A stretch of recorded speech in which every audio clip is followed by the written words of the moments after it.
So I prophesied as I was commanded. And as I was prophesying, there was a noise, a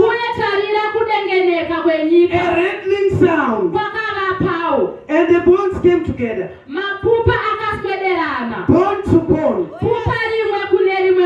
bone to bone. I looked at the tendons, and the flesh appeared on them, and the skin covered them.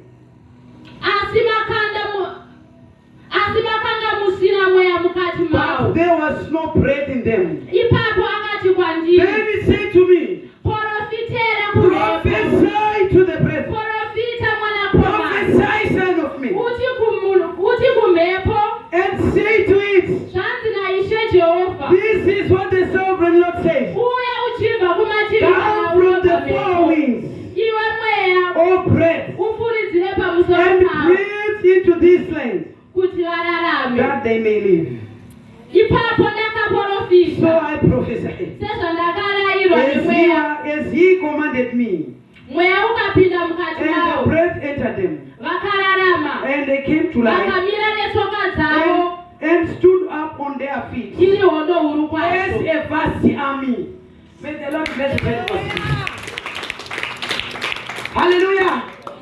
Hallelujah. I have come to prophesy. Can I prophesy for this dry bones to live again? Can I prophesy for the dry bones to live again? Can I prophesy for the dry bones of a marriage to live again? Can I prophesy for the dry bones of a business to live again? Can I prophesy for the dry bones of health to live again? This was what Ezekiel was commanded. It was not at the time for Ezekiel to perish. It was not at the time for Ezekiel to perish. This setting up parat Israel. Child prophet in Israel. This Ezekiel prophet and one way. John Wana Jehovah. But God prophesied, son of man, to these dry bones to live again. Jalo sina kufa, jalo sikere kufa, jalo sasa, chipotala ne sasa. It jalo sangoma, but jalo sasa.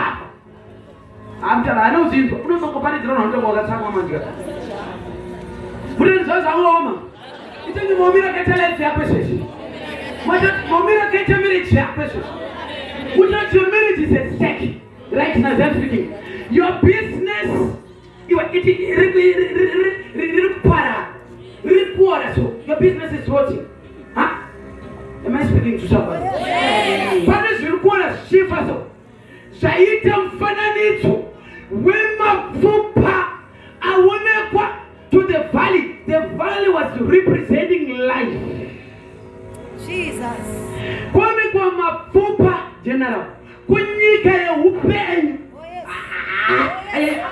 Anishika na mkutora. Tiri mchechi na upeni. Bati mune mafupa. Wanu wafana na nema mafupa. Wasisi na production. Wasisi na chibetsel. But what about the valley of many waters?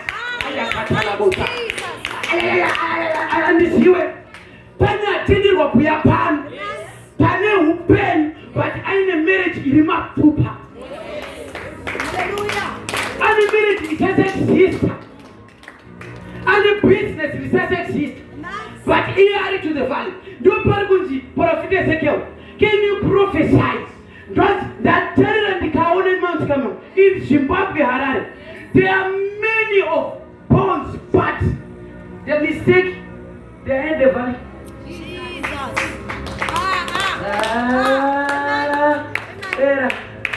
Amen. Yeah.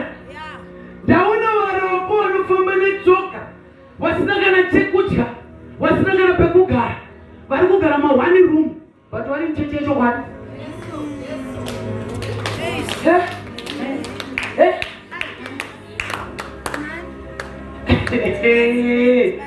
Shikachi. Try bones with. Who is that? Who wants to come in?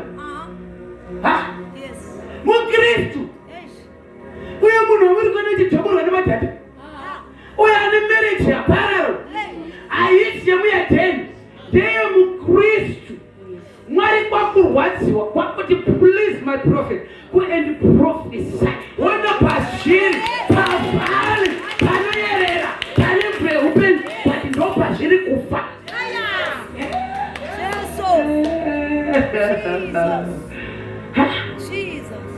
Unonzwa Ezekiel achitaura yakati ndakabvunza ngati Jehovha, can these dry bones live again? Can they come to life? Wari pane simba rakadai Mwari kana zvikaramba pana Mwari wechokwadi pane simba rakadai pakame zvingezomuka here zvingezowei zvikanzi imi Jehovha ndimunoziva zvikanzi Shamwari can you prophesy?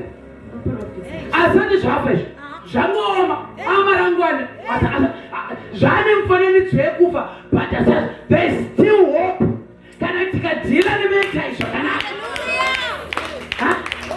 There is still hope nekuti tashungurudza Jehovha wari at the valley evakangosiri pavalley but these dry bones they are many like you representing Israel.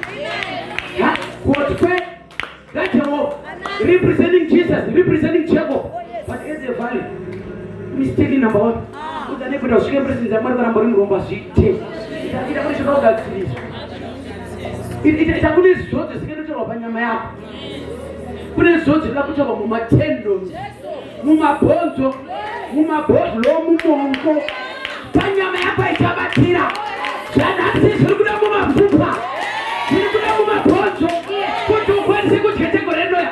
Kune deliverance isasada panyama, kune deliverance inoda mumongo, healing yepanyama, kune healing iri kunofana kunobata papo, iri kufana kunolenda pabhonzo rako nhasi. Kune bhonzo rangu nhasi, kune bhonzo ufanzira kuti rinodhinaya success, inoramba mari, bhonzo rinoramba wealth, node kuti chinokutanga business rinokudza kuti hazvibuda hazvitengwa, haisi problem yeflesh, iproblem yebhonzo. Bhonzo risina mari. Saka chero mukataura sei muchiti can I prophesy your man? You know I receive but very very dry. Uti wamuvura makambani so zvichienda mberi uchitaura kuti I'm seeing your company ichiflourish, I'm seeing man iye chitaura kuti company yacho ndobuda zvikana basi very very dry.